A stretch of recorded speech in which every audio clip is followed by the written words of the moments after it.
Good to have you with us on this Sunday evening. This is Untitled Chapter for Arirang News. Starting us off is a subject that's usually discussed, but not a lot of results are being born here in Korea.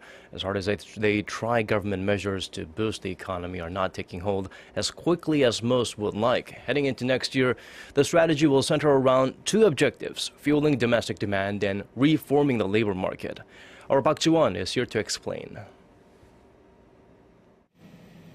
Revitalizing the domestic market and carrying out structural reforms of the labor market.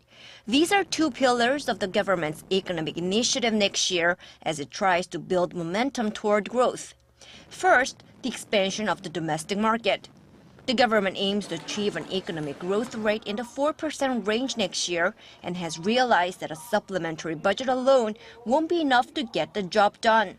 So the plan now calls for inducing more large-scale investments from the private sector next year by streamlining the complicated process of the private investment and lowering thresholds for private investments.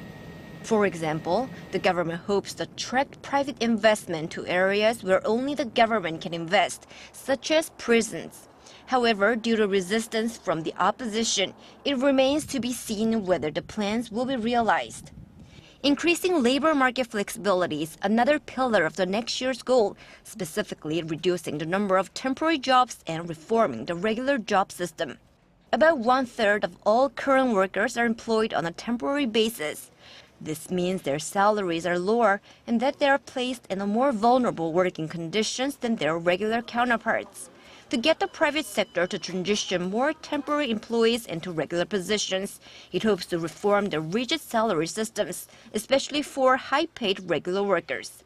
However, experts stress that securing enough of a social safety net for the jobless, such as extending unemployment benefits and providing more job training, should also be a priority so as not to decrease domestic consumption. Park Ji-won, Arirang News.